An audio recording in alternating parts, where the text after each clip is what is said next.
Eu me volto nesta noite para o Evangelho de Lucas, capítulo de número 5, este versículo de número 8 em particular. Lucas, capítulo 5, e versículo de número 8. E vendo isto, Simão, aquela imensa pesca, Simão Pedro prostrou-se aos pés de Jesus, dizendo: Senhor, ausenta-te de mim, que sou um homem pecador. 3 atitudes vitais é o tema desta mensagem nesta noite. 3 atitudes vitais ao se buscar o Senhor para a salvação. Meus queridos amigos, você sabe muito bem que há certas circunstâncias na vida onde um protocolo precisa, por necessidade, ser seguido. Há muitas instâncias e muitas circunstâncias em que nos cabe seguir um protocolo específico de comportamento, de atitude, e se esse protocolo não for seguido, as coisas não sairão bem. Eu me recordo de um ex-presidente do Brasil há poucos anos atrás que dizia-se dele que ele sempre quebrava o protocolo, mas alguém ironicamente disse que ele não sabia seguir o protocolo e o resultado às vezes era muito tragédico nas visitas diplomáticas desse presidente para outros países. Mas você sabe que há certas circunstâncias em que uma atitude correta, pré-determinada, precisa por necessidade ser seguido. Por exemplo, se você vai a uma entrevista de trabalho, uma companhia muito grande, e é um trabalho importante, uma posição que irá determinar a tua carreira, um bom salário, algo promissor. Toda a tua postura mental, comportamental, profissional, física, mesmo estética, a maneira de você se vestir, irá contar naquela entrevista. Eu me recordo em particular de um amigo na Inglaterra que um dia foi fazer uma entrevista numa companhia Visa, essas companhias de cartão de crédito em grande, um conglomerado multinacional. E era para uma posição sênior naquela companhia, não algo simples, mas uma posição de liderança num time numa determinada área de contabilidade. Ele era um contador. Ele me falou que o processo de entrevista naquela companhia era muito grave, muito complexo e muito tenso. Ele precisava passar por 10 entrevistas, começando com os recursos humanos, depois com a psicóloga, depois com um membro do time, até chegar ao presidente da companhia, até chegar ao dono da companhia regional, aquele que tinha a maior parte da posse daquela companhia, dos bens da bolsa de valor. Ele me falou que ele conseguiu chegar até a 9ª entrevista, se sucedendo muito bem, já tinha alguma experiência. E na 10ª entrevista, na última entrevista, ele chegou um pouco atrasado, não muito, um pouco atrasado, a barba não estava muito feita, havia uma mancha na gravata dele, e depois veio o resultado em uma carta dessa entrevista, depois de ter passado por 9 etapas, que ele não tinha sido selecionado, mas a carta não dizia isso, a carta simplesmente dizia que eles haviam decidido descontinuar aquela função na companhia, mas ele sabia muito bem que tinha sido o atraso e o desleixo da barba e a maneira de se comportar, porque se cobrava no último estágio uma atitude correta, já que você vai liderar outras pessoas, ter um bom exemplo na atitude, no horário e todas essas coisas. E você sabe que às vezes seguir um protocolo à risca determina muitas coisas, não é verdade? Há outras instâncias em que isso é de grande importância. Conhecer, por exemplo, conhecer a maneira como as coisas funcionam na vida, a maneira como as coisas são exercitadas e se desdobram, se desenvolvem na vida, é muito importante para se alcançar objetivos na vida e evitar frustrações desnecessárias, e todos nós sabemos disso. Mesmo problemas graves ou sérios para nós ou para outras pessoas são evitados quando um comportamento correto é ativado, ou quando se há um conhecimento mais preciso, mais abrangente sobre determinados procedimentos e situações. Um conhecimento correto é algo vital para nós conseguirmos seguir bem e apropriadamente nesta vida. Mas agora, queridos, ninguém se lançaria numa jornada, numa viagem de carro para um lugar distante, sem ter, por exemplo, uma compreensão correta do caminho, um mapa, uma direção, um destino a seguir. Não é verdade? E a mesma coisa acontece com esta vida. É muito importante saber o porquê nós estamos aqui, como nós devemos nos comportar em relação ao significado da vida e para onde nós estamos indo.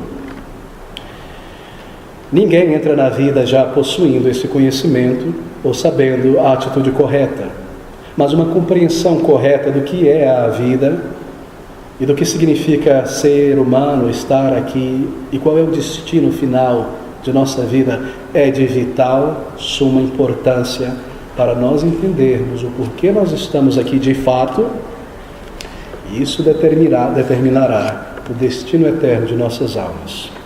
Para se ter uma compreensão correta sobre a vida, o significado dela, o propósito dela, é necessário também uma informação correta, uma informação digna de confiança, certa, informação verdadeira, precisa sobre a vida, sobre o que ela seja, significa e qual o seu propósito. É de vital importância para nós sabermos agir corretamente na vida.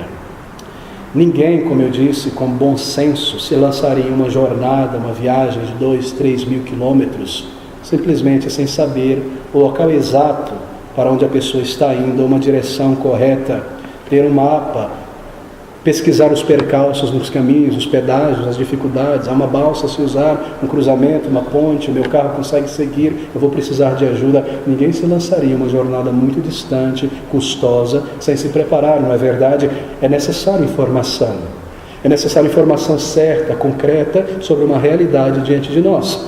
Ninguém também iniciaria um projeto de risco sem antes reunir fatos, informações, evidências, antes de colocar os seus recursos, a sua economia ou seu nome em um projeto de risco que poderia lançar lama em sua reputação ou acabar com as suas economias. Normalmente pessoas de bom senso param, planejam, e parte deste planejamento envolve reunir informações, pesquisar, considerar, ver os compêndios, considerar pessoas e informar-se com pessoas que têm conhecimento sobre a área, informações factuais que estejam de acordo com a realidade diante dos nossos olhos, antes de entrar de cabeça em um projeto sério. E pessoas de bom senso normalmente fazem isso. Mas eu digo que ninguém faz o contrário, mas na verdade a realidade é que há casos, e muitos casos, e eles não são excepcionais, onde pessoas simplesmente, antes de entrarem numa dessas grandes jornadas da vida, essas grandes avenidas da vida por onde nós temos que passar muitos anos,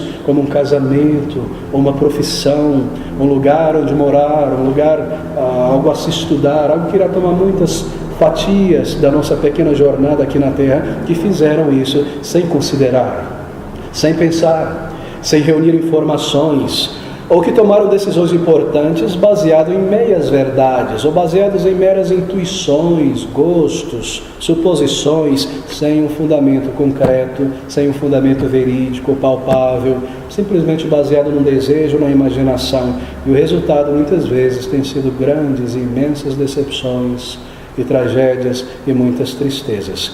Eu conheci uma pessoa, já mencionei isso aqui, eu creio, algum tempo atrás, que gastou muito tempo, muitos anos e muito dinheiro e muito recurso em uma carreira. Ela desejava ser uma enfermeira, porque sua mãe era enfermeira e sua tia era enfermeira e uma outra tia enfermeira, e ela admirava a profissão, e baseado numa admiração meio que romântica sobre o que é ser enfermeira e ajudar as pessoas e se sacrificar, ela almejou isso também. E ela economizou por alguns anos, e pessoas lhe ajudaram a economizar. E ela entrou nesta jornada universitária, curso, eu não sei quantos anos hoje, mas no passado eram 5 anos, depois havia uma especialização, e ela foi seguindo os seus estudos até chegar ao 5º ano, quando ela descobriu que ela simplesmente não conseguia suportar a visão de sangue o tempo todo.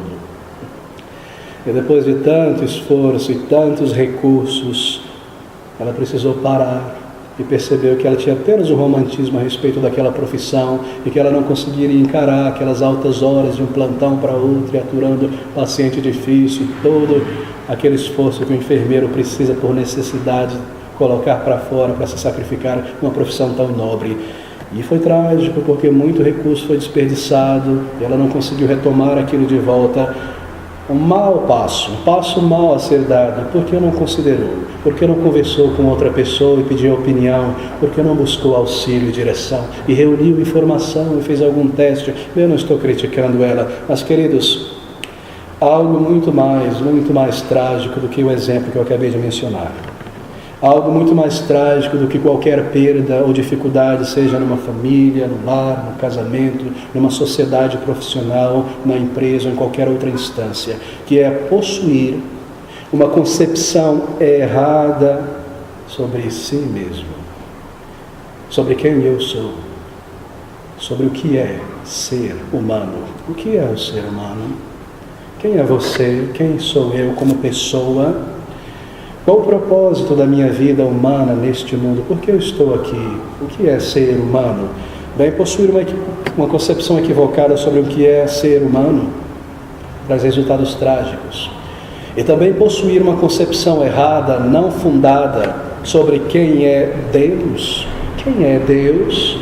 Quem realmente é Deus, o que Ele faz, porque Ele trouxe à existência este universo, como Ele age, de que maneira Ele se comporta ou pensa em relação ao ser humano, é o comportamento do ser humano, quais são os seus atributos, é Deus uma mera energia, um ser pessoal, pode Deus ser buscado, encontrado, Ele criou este mundo, deu corda e foi embora. Ter uma concepção, uma ideia errada sobre a pessoa de Deus é trágico, traz realmente problemas sérios, e pode gerar um resultado tão triste e uma perda tão danosa, porque no que se refere a Deus, o que está em jogo são nossas almas eternas. Uma concepção equivocada sobre a nossa posição aos olhos de Deus também pode gerar grandes tragédias. Deixe-me resumir em 3 pontos. Uma concepção errada sobre o que é o ser humano, sobre quem é Deus, e sobre como Ele me vê, qual é o meu status, a minha posição aos olhos de Deus. Ter uma visão errada ou torcida sobre estas 3 coisas é tragédia, é túmulo, é uma eternidade perdida e banida da presença do Senhor. Meus amigos, uma visão errada ou infundada sobre coisas desta vida pode ser muito trágico. Mas uma visão errada sobre as coisas maiores de nossa existência, o que é ser humano, quem é Deus e como Ele nos vê, envolve a nossa alma e o nosso destino eterno. Uma visão errada e infundada sobre essas coisas pode ser uma tragédia, coisas materiais. Mas no que se refere a o que é ser humano e quem realmente é Deus e como Ele me vê, é muito mais sério, porque neste caso é a minha alma que está envolvido. E neste caso não é simplesmente uma perda material, física ou financeira que está envolvido, mas a sua alma eterna que deve contar neste momento. Como buscar a Deus? Como realmente encontrá-lo? Como saber estas coisas? Bem, para isso é necessário informação. É necessário informação que seja real, verdadeira e absoluta e que não me engane. É necessário informação que me conduza ao caminho certo. E para isso nós temos a Bíblia, a Palavra de Deus. A Bíblia é a voz de Deus revelada. A Bíblia é este mapa, esta bússola de Deus dada ao ser humano para nós buscarmos a Deus e o encontrarmos de uma maneira real. Na Bíblia está revelado o propósito do porquê Deus criou o mundo e cada ser humano. E por que você está aqui nesta noite. Na Bíblia nós encontramos a posição clara sobre onde está o ser humano diante de Deus. Quem somos nós? Quem realmente é Deus? Oh, meus queridos, eu vejo que todos aqui são pessoas tão inteligentes. Você só precisa pensar por um minuto. Deus é um ser tão grande, tão imenso. Ele não é um ser humano como nós, que possui corpo, cabeça, tronco e membros. Ele é um Espírito eterno.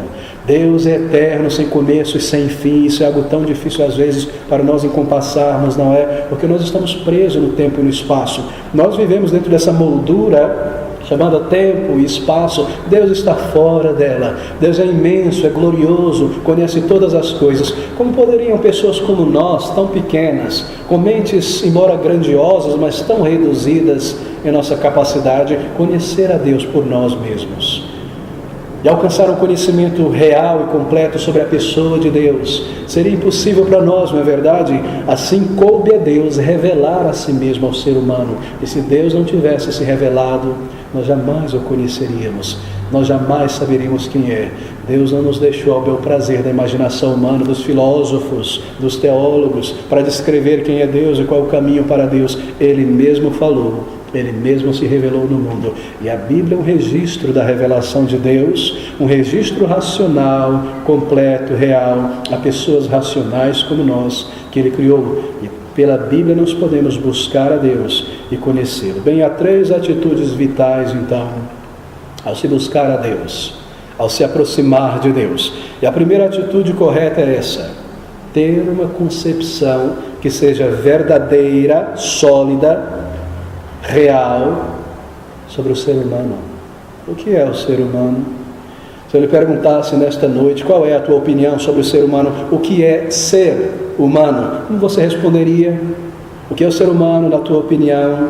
Será que na tua opinião, como foi na minha muitos anos atrás, e é na mente de muitas outras pessoas, o ser humano é um mero animal evoluído, um animal que chegou à racionalidade, um animal racional? Oh, meus amigos, será que nós somos apenas um composto químico de elementos que pode se incinerar na morte, desaparece e nada mais, meros seres evoluídos que alcançaram uma escala superior nesta cadeia evolucionária? O resultado da chance de chocar-se de moléculas e átomos, e nós estamos aqui. Será que essa é a tua concepção do que é ser humano? Meras moléculas, um pacote de energia que logo desaparecerá.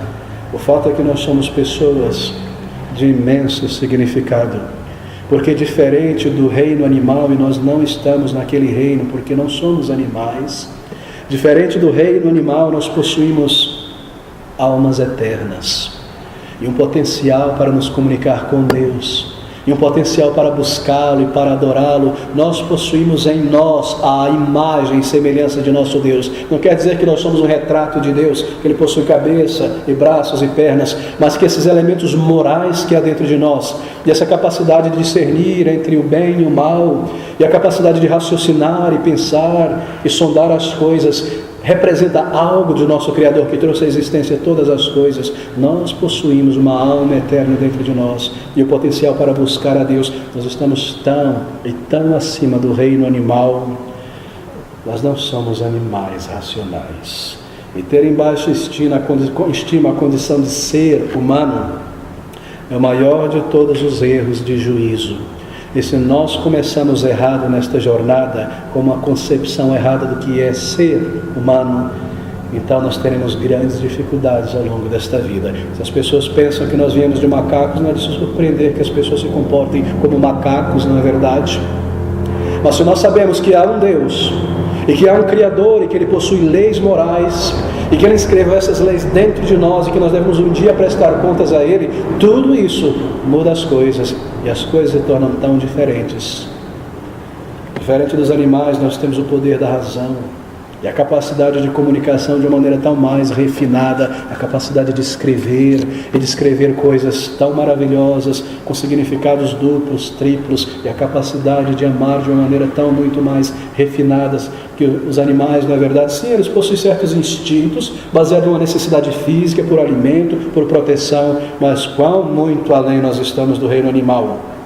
Nós possuímos a habilidade de amar de uma maneira muito mais refinada e profunda, demonstrando amizade e respeito e consideração. E somos capazes de exercer tamanha criatividade e construir coisas belas e profundas e úteis na vida. E nós temos o comando da linguagem e o comando da escrita de uma maneira muito mais elevada do que os animais. Eu me recordo, já mencionei este exemplo um tempo atrás, lendo numa revista chamada National Geographic, sobre o estudo de um homem, um inglês, que passou 10 anos no Zimbábue estudando os gorilas do Zimbábue. E observando aqueles animais, depois de 10 anos sobre chuva e sol, acampando e vivendo, estando no meio deles, do lado deles e comendo com eles, ele chegou em descobertas que, segundo ele, foram fantásticas, a respeito do progresso, do estudo sobre as origens do ser humano, de acordo com a teoria da evolução. Ele disse que encontrou uma capacidade tão profunda e tão grande naqueles gorilas, que mostravam que realmente nós vimos nele. E ele disse que quando os gorilas queriam uma certa privacidade dos demais, eles tinham imensa capacidade e conhecimento de conseguirem se isolar, colocando a mão nos olhos, eles se sentiam sozinhos, privados.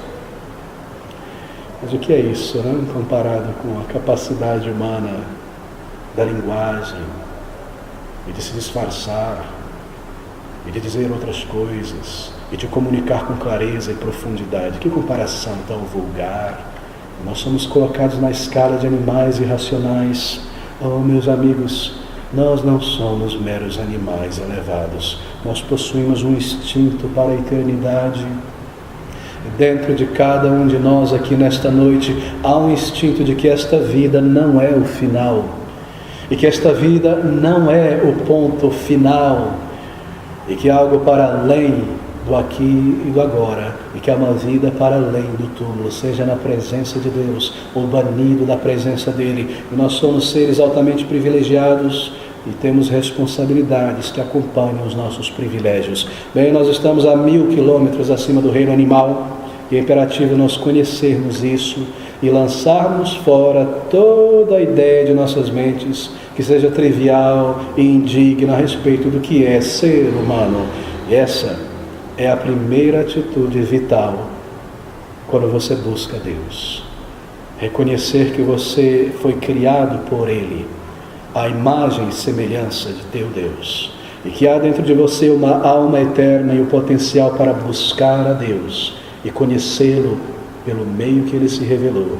Isso é de importância tão grande, saber e conhecer que fomos criados por Deus, que possuímos uma alma eterna e que um dia nós estaremos na presença dEle. O Salmo de número 8, no versículo de número 4, o versículo de número 6, declara essa verdade de uma maneira tão clara e tão profunda ao mesmo tempo. Salmo 8, versículo 4: que é o homem mortal para que te lembres dele, e o filho do homem para que o visites?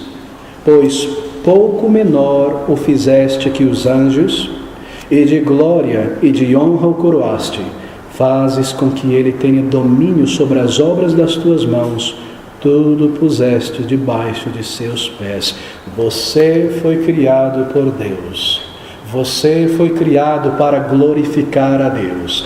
Você foi criado para conhecer e buscar e ter um relacionamento com teu Deus. Você foi criado para andar na presença de Deus. Meu querido amigo, minha querida amiga, você não foi criado para viver para si mesmo, nem para viver em torno de si mesmo. E por mais que você vague longe de Deus, e por mais que você se rebele contra Deus e vire as costas para Deus, a vida que você recebeu foi dada por Ele e está nas mãos dEle, e um dia Ele te chamará para a presença dEle. Quando a luz deste mundo se apagar para você, você entrará na presença do teu Criador, e Ele te chamará e comandará a tua alma a subir à presença dEle. Você pertence a Ele, queira ou não queira. Você foi criado por Deus.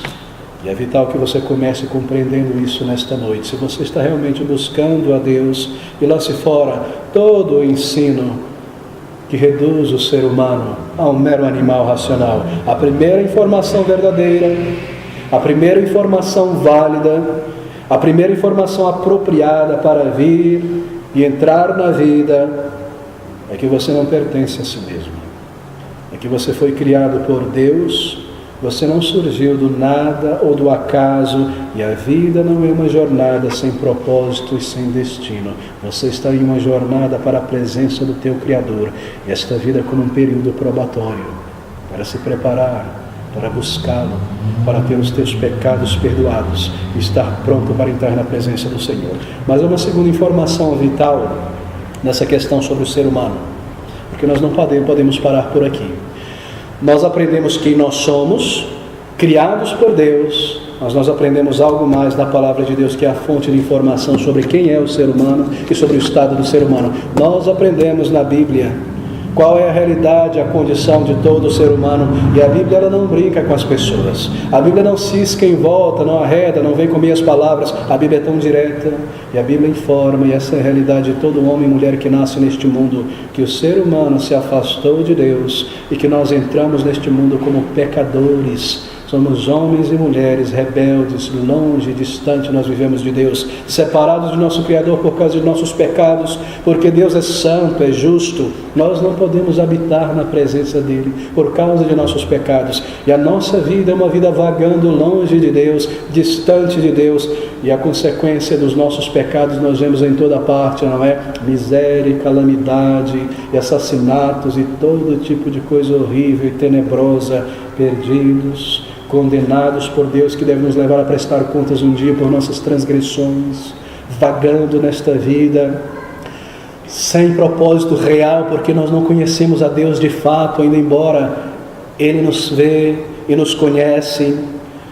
E em termos de qualificação para entrar no céu, nenhum mérito, nenhuma capacidade, nós não conseguimos remendar as nossas vidas para agradar a Deus. A Bíblia diz quem nós somos, E a Bíblia diz como nós estamos diante de Deus, manchados por nossos pecados, dominados e consumidos por tantas coisas que nos afastam de Deus, um coração duro, um coração resistente, rebelde, uma mente obscura de coisas espirituais, sabendo tantas coisas desta vida e conhecimento humano, mas sem conhecermos o nosso Deus, sem um relacionamento verdadeiro com Ele, sem certeza de vida e sem certeza de perdão. Que contraste, não é?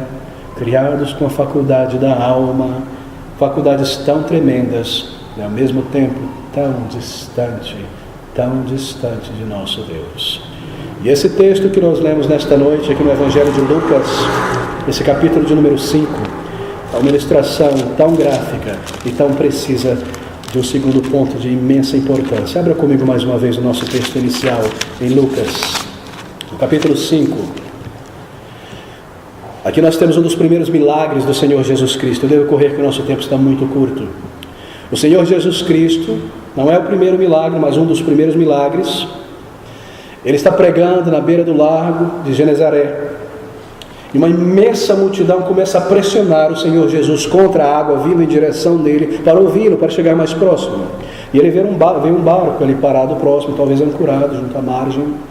Ele pede que o barco seja aproximado, ele sobe para dentro daquele barco, criando uma distância de água entre a multidão e ele, e dali ele ensina a multidão. E tendo terminado de ensinar aquela multidão, nós lemos aqui nos primeiros versículos, o Senhor diz a Pedro, Simão ainda, ele não era um discípulo de Jesus, era um pescador, tinha uma companhia de pescaria junto com João, Tiago e o pai deles, uma companhia juntos e trabalhavam ali para dividir o lucro. O Senhor diz a Pedro, que tinha pescado a noite inteira, porque eles pescavam à noite, que lançasse a sua tarrafa, a sua rede, mais uma vez no lugar mais fundo daquele lago, chamado aqui de mar, porque era muito grande. E Pedro responde ao Senhor, aqui no capítulo 5, dizendo a ele, neste versículo 5, e respondendo Simão, disse-lhe: Mestre, havendo trabalhado toda a noite, nada apanhamos, mas sobre a tua palavra, porque o Senhor comanda, lançarei a rede. E fazendo assim, lançando a rede, colheram uma grande quantidade de peixes, que rompia-se-lhes a rede, e fizeram um sinal aos companheiros, Tiago e João, que estavam no outro barco, para que o fossem ajudar, puxar a rede para dentro do barco. E foram e encheram ambos os barcos de maneira tal, que quase o barco afundava, e a pique. Quando Pedro, tendo ouvido o Senhor Jesus pregar daquela maneira, e tendo visto aquele milagre que o Senhor Jesus Cristo realizou, ele ficou surpreso, ficou maravilhado. E quando ele viu aqueles dois barcos tão cheios de peixes como nunca antes tinha acontecido, e depois de pescarem a noite inteira, não pescarem nem uma piaba, ele ficou surpreso e maravilhado, e ele percebeu que diante dele estava o Deus eterno, e a reação de Pedro é uma reação de acordo com a situação. Está no versículo 8, e vendo isto, Simão Pedro prostrou-se aos pés de Jesus, dizendo: Senhor, ausenta-te de mim, que sou um homem pecador. Antes de Pedro compreender esta realidade no seu estado espiritual de um pecador, ele vivia longe de Deus. Senhor, ausenta-te de mim, que sou um pecador. Você sabe o que ele está dizendo? Ele está dizendo: Senhor, eu vejo que tu vem de Deus, e que tu és Deus, porque ninguém poderia fazer algo assim. Eu sou um pecador, eu não posso permanecer em tua presença santa, eu tenho pecado em meus pensamentos, em minha palavra, em minhas ações. Oh meu Senhor, não fique em minha presença, porque eu sou um pecador. Ausenta-te de mim, porque eu sou um pecador. E aqui está a segunda informação vital e necessária para buscarmos a Deus, reconhecermos que diante de Deus nós somos pecadores. E diante dos olhos do Senhor, que vê através de nossa alma e de nossos pensamentos, nós somos vis pecadores, e pecadores rebeldes, e a nossa alma está tão manchada de tantos e tantos e tantos pecados. E antes que uma pessoa compreenda essa realidade, a sua situação aos olhos de Deus, ela jamais compreenderá a sua necessidade de perdão, porque quem jamais busca um Salvador se não se considera um pecador?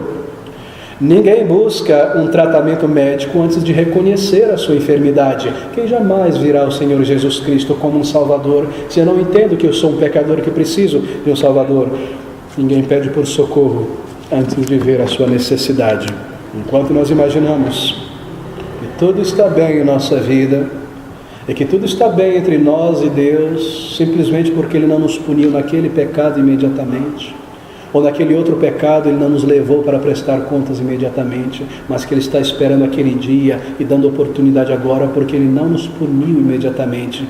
Nós imaginamos que tudo está bem entre nós e o nosso Deus. Se uma pessoa irá entrar no céu um dia, a sua jornada começa por aqui. Eu reconheço que eu fui trazido à existência pelo meu Criador e que a minha vida não pertence a mim mesmo. Um dia eu entrarei na presença dEle. Eu reconheço que eu sou um pecador diante de Deus e que eu ando longe dEle e que todos os meus pecados foram registrados e Deus conhece cada um deles. E porque Ele é santo, porque Deus é justo, Ele deve julgar, porque Ele é justo. E Ele não pode fechar os seus olhos para os nossos crimes e as nossas transgressões, ainda embora nós tenhamos esquecido todas elas e deixado de lado, tendo quebrado a lei de Deus de tantas e tantas maneiras. Se uma pessoa irá entrar no céu, ela deve reconhecer o ensino da palavra de Deus, esta fonte confiável de informação espiritual. E diante de Deus nós estamos condenados e que nós precisamos buscar o caminho de salvação que Ele preparou.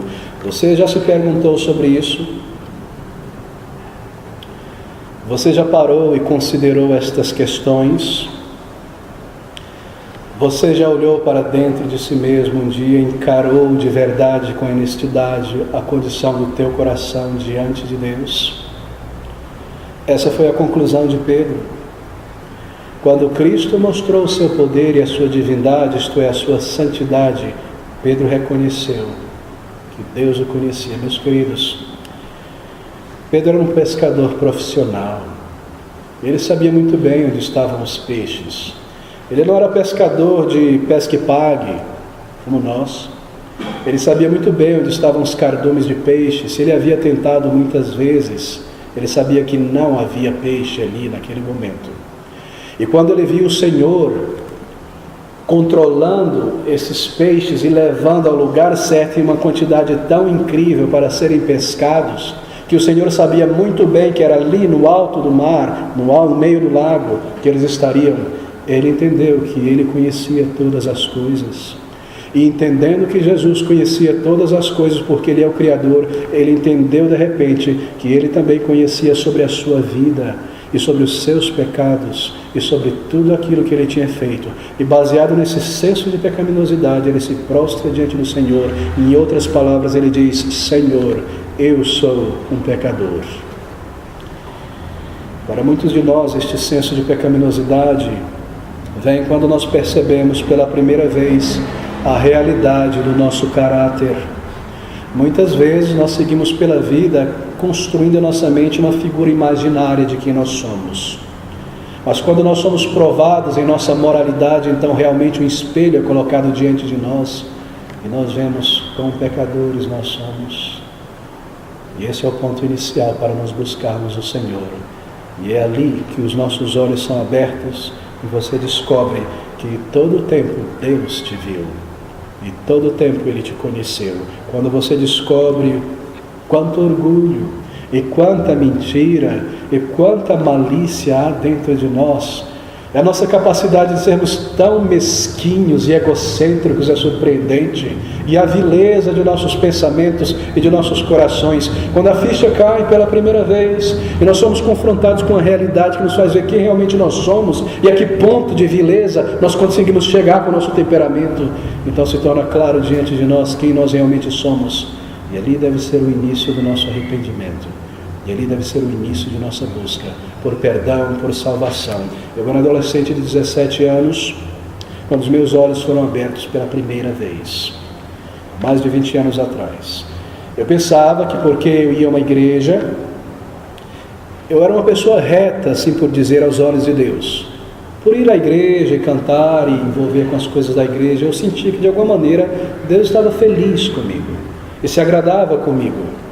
Eu tentava não fazer um grande mal aos outros, nem fazer coisas que eu sabia que era típica de uma pessoa que não conhecia Deus.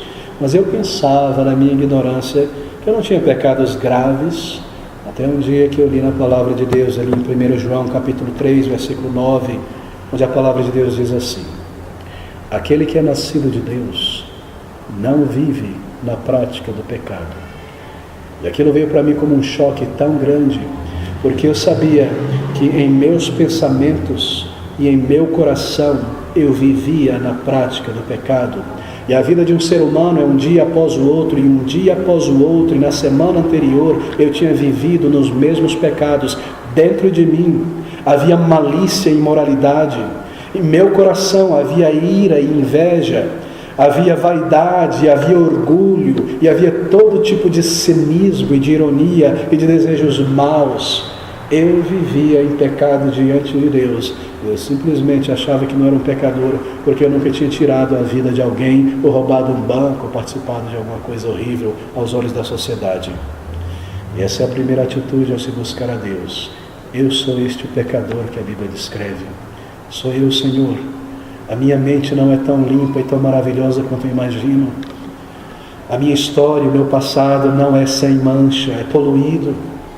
E dentro de mim é um coração tão duro e tão resistente, que me leva a me afastar de Ti, porque eu sei que há tantas coisas pecaminosas que eu amo e que eu quero, e para ter a Ti, e o Teu perdão e a salvação, eu preciso me livrar delas, mas eu quero elas primeiro, eu quero mantê-las. Quão pecadores nós somos diante de Deus. Senhor, afasta-se de mim, eu sou um pecador. Essa é a primeira atitude. O que é o ser humano? Criado à imagem de Deus, mas um rebelde contra Deus, um condenado diante de Deus. E se nós não iniciarmos neste ponto, nós nunca iremos ao Salvador. A segunda atitude correta para se buscar e encontrar a Deus é então uma concepção correta sobre Deus. Quem é Deus?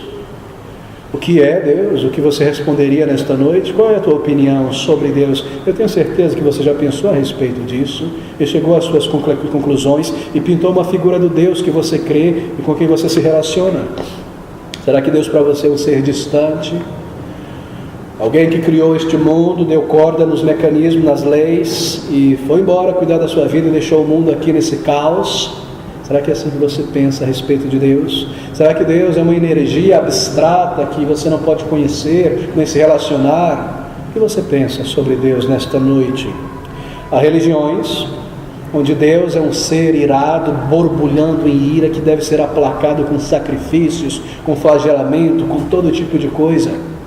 Há outras religiões onde Deus é um Deus de amor cego, que simplesmente ama o ser humano e abraça o ser humano e não se importa com seus pecados, porque no final das contas ele não é justo, nem reto, nem santo, não vai julgar. Há pessoas que creem assim. Há religiões que encaram desta maneira, que Deus parece depender do relacionamento com o ser humano, está desesperado para que o ser humano busque e o ame. Um Deus que é um gênio da lâmpada, que está ali de tiracola para resolver meus problemas como eu preciso, mas quando eu pego o pecado, eu ponho a lâmpada mágica lá longe para que ele não me veja o meu pecado. Será que essa é a sua concepção sobre Deus? Eu não estou dizendo qual igreja você frequenta ou prefere, porque religião não é uma igreja numa placa, é a maneira como nós concebemos a Deus em nossa mente. Essa é a tua religião. Como você encara a Deus? Quem é Deus?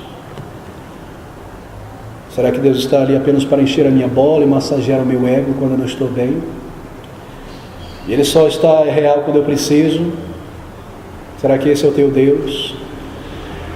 É muito melhor, não é mais conveniente ter uma religião onde hajam estátuas, objetos, para me prostrar diante dessas coisas.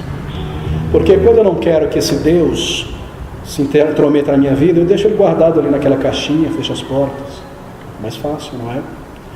Ou ter um Deus que não interfere na minha vida e me deixa pecar, que não é justo, que não é santo. Eu me lembro de uma senhora na minha família, muito idosa, muito religiosa, e ela tinha um santo em casa, Santo Aprígio, não?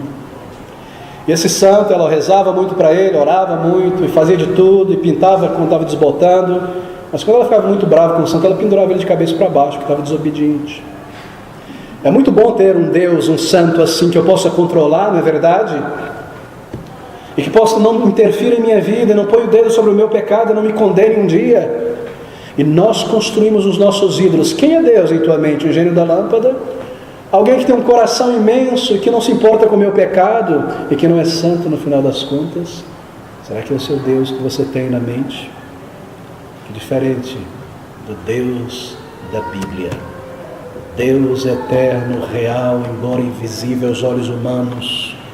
Deus autoexistente, o Espírito glorioso, santo, justo, infinito, eterno, imenso em seus atributos. Dele flui toda a santidade e a vida, a Ele pertence a vida. Tudo que há de bom nesta vida e neste mundo é um resultado da bondade e da vontade de Deus. Um Deus imutável em seus atributos, cuja palavra é imutável e permanente. Pense sobre os atributos de Deus. Atributos são aquelas características de Deus. Nós pensamos sobre os atributos refletidos de Deus. Os atributos refletidos de Deus são seu poder, se refletem na criação. Você olha a criação e você sabe que Ele é um Deus poderoso. Um Deus que possui uma sensibilidade tão grande, você vê cores pintadas na natureza tão maravilhosas e estruturas tão belas. Um Deus cujo conhecimento é tão grande e se revela neste mundo. Um Deus de verdade, de bondade, um Deus de amor, mas um Deus santo e justo que deve punir o pecado. Deus triuno e eterno, Pai, Filho e Santo Espírito, e Jesus Cristo, a segunda pessoa da Santa Trindade, igual com o Pai em glória, em eternidade, nunca criado, sempre existente, o mistério da Trindade mais real, porque é informado na Bíblia.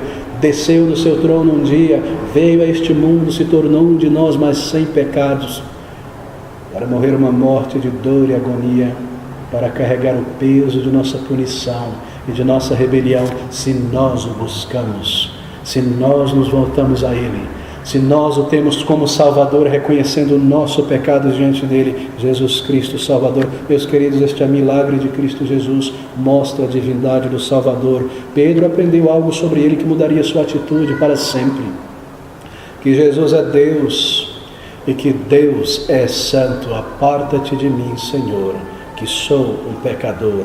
Estes versículos explicam estas coisas. O milagre de Cristo tinha essa intenção, como todos os milagres dele, mostrar que Ele é o Criador. Oh, meus queridos amigos, será que você já presenciou algo em tua vida da parte de Deus?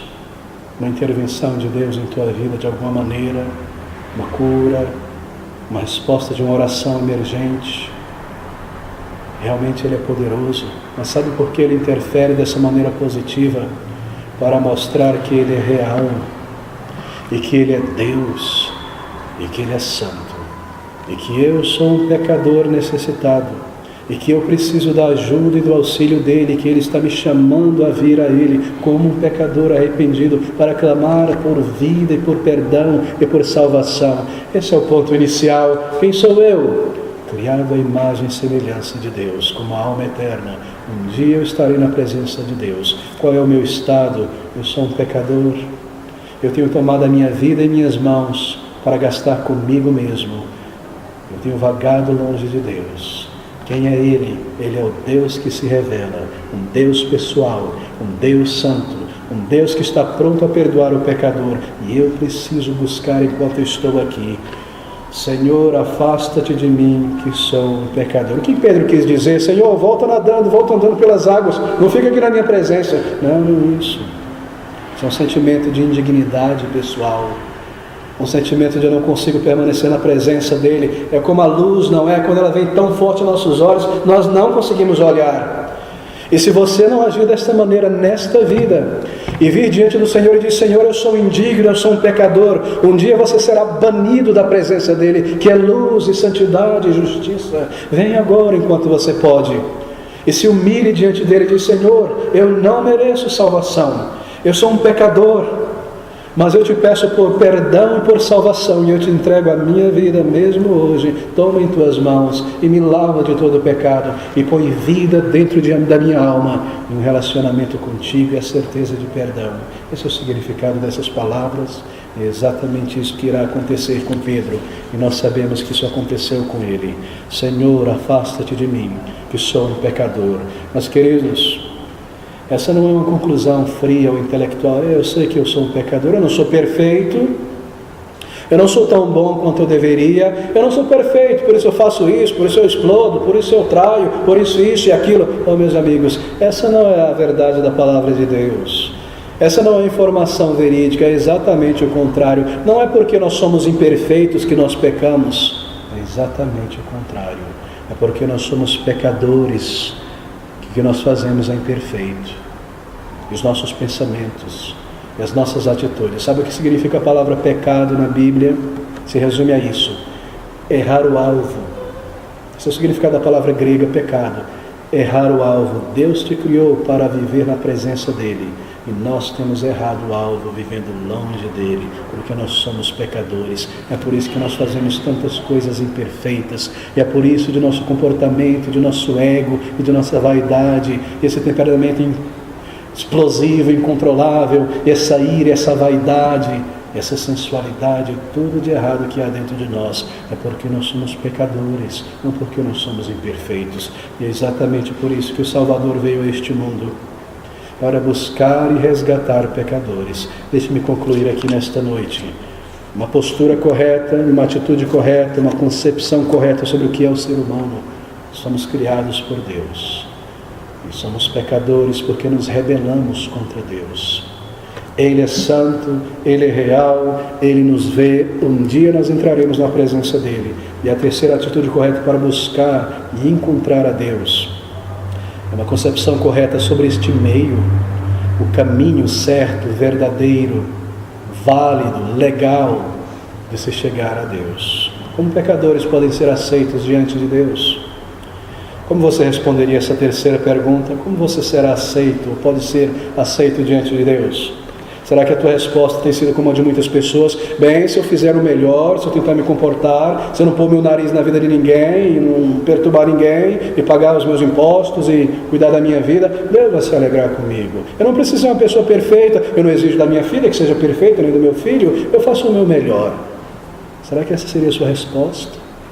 Pelos meus méritos, em outras palavras, sendo uma boa pessoa, sendo uma pessoa maravilhosa. Meu querido, deixe-me colocar apenas uma questão diante de você. Se depende de você mesmo e de mim, por que o Salvador veio a este mundo então? E precisou sofrer e morrer daquela maneira? Se é tudo uma questão do meu esforço e capacidade, o fato de que Jesus Cristo precisou vir a este mundo prova que nós não somos capazes. Eu quero ler apenas um versículo, você não precisa abrir, mas está lá em Efésios. Tão conhecidas essas palavras, no capítulo 2 de Efésios, carta aos Efésios, e o versículos 8 e o versículo 9, onde Paulo, o apóstolo, diz: porque é pela graça que sois salvos por meio da fé. Você sabe o que é graça? No vernáculo contemporâneo do português é achar graça, perguntar o nome de uma pessoa, qual é a sua graça, mas aqui quer dizer outra coisa. Graça é uma dádiva, é um presente, é algo que eu recebo, não porque eu mereço, porque se eu mereço é justiça, é pagamento. Graça é algo que é dado, é feito para alguém que não merece aquilo.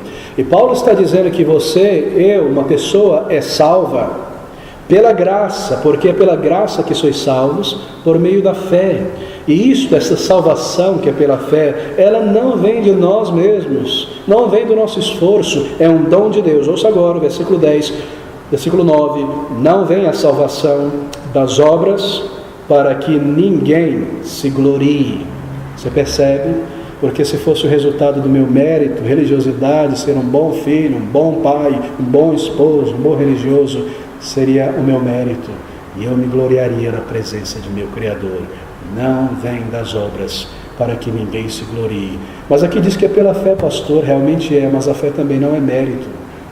A fé é a mão vazia de uma pessoa que se afoga e se estende pelo socorro. Qual é o mérito em dizer, salva-me, socorre-me? Há algum mérito nisso? E é assim que você vem. Quem sou eu? Criado à imagem e semelhança de meu Deus. Um dia eu estarei na presença dele. Qual é o meu estado hoje se eu ainda não busquei o Salvador, condenado por Deus pelos meus pecados, e um dia, quando eu entrar na presença dele, não haverá debate, nem contraprova, não haverá defensoria, nenhum advogado, eu simplesmente serei convencido e me sentirei convicto pelo peso da minha consciência, calado diante de Deus, esperando aquela sentença eterna. Eu sou um pecador, eu preciso do Salvador. Quem é Deus? É um Deus pessoal.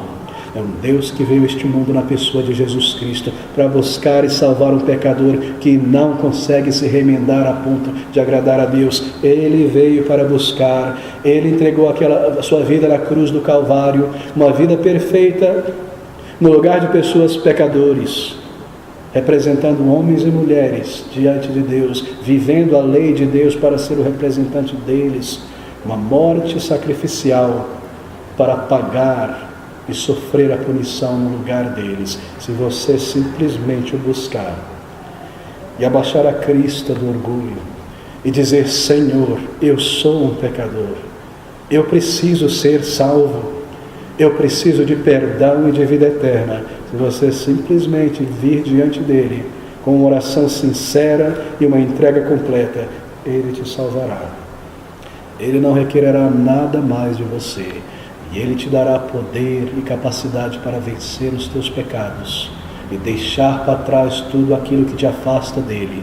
E um novo coração para amá-lo e buscá-lo e conhecê-lo. Você não precisa destas coisas antes de vir, porque você não as tem e nem pode alcançá-las. Elas são dadas a você quando você dobra o joelho em arrependimento e clama por vida, uma nova vida, um novo poder, um novo começo, uma nova alegria e uma nova certeza de salvação do Senhor Jesus. Se você vier a Ele, comece desta maneira: Senhor, eu sou um pecador, eu não mereço estar em Tua presença, e eu sei que eu serei lançado para fora de Tua presença um dia, para o inferno, para a condenação, mas eu venho a Ti como um pecador, porque Tu és o Salvador. Eu venho como eu estou em meus pecados, eu venho para ser lavado e transformado, eu venho sem méritos e sem valor moral e espiritual em minhas mãos para trocar por minha salvação. Eu venho vazio para pedir, eu clamo a Ti por vida e perdão. Você irá fazer isso nessa noite? E buscar ao Senhor de verdade, clamar a Ele por vida e por salvação, e orar ao Senhor mesmo nesta noite. Pedro, muitos anos depois, quando o Senhor Jesus Cristo fora crucificado e subir ao céu, ele escreveu uma carta a uma igreja chamada de 1 Pedro, esta carta, lá no capítulo 1, versículo 3, esse mesmo homem desse evento, ali no lago, disse essas palavras: Bendito seja o Deus e Pai de nosso Senhor Jesus Cristo, que segundo a sua grande misericórdia, nos gerou de novo para uma viva esperança, pela ressurreição de Jesus Cristo dentre os mortos. Que palavras, que palavras. Isso é salvação, uma nova vida. Não é meramente se tornar um religioso, frequentar uma igreja, concordar com a mensagem do Evangelho. É vir para uma nova vida e receber uma nova vida do Salvador. Qual deve ser a tua atitude diante dessas informações?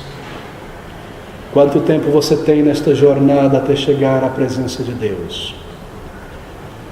Quantas batidas cardíacas contadas? Quantos litros de oxigênio reservados? Quanto tempo ainda? Irá se acabar. Um dia irá se acabar. Criado por Deus, porém longe de Deus. Um Salvador que amou de tal maneira e enviou seu Filho. Um pecador diante de um Salvador que deseja e está pronto a me salvar. O que eu irei fazer? Empurrar para o lado isso aqui, voltar para casa, sentar no sofá e ligar a televisão para ver o Fantástico? Esquecer essa mensagem mais uma vez? Entrar na semana novamente, lidando com tantas e tantas coisas para tentar sufocar a minha consciência espiritual, como se isso não fosse verdade? Ou dizer: Senhor, eu sou um pecador, salva a minha alma.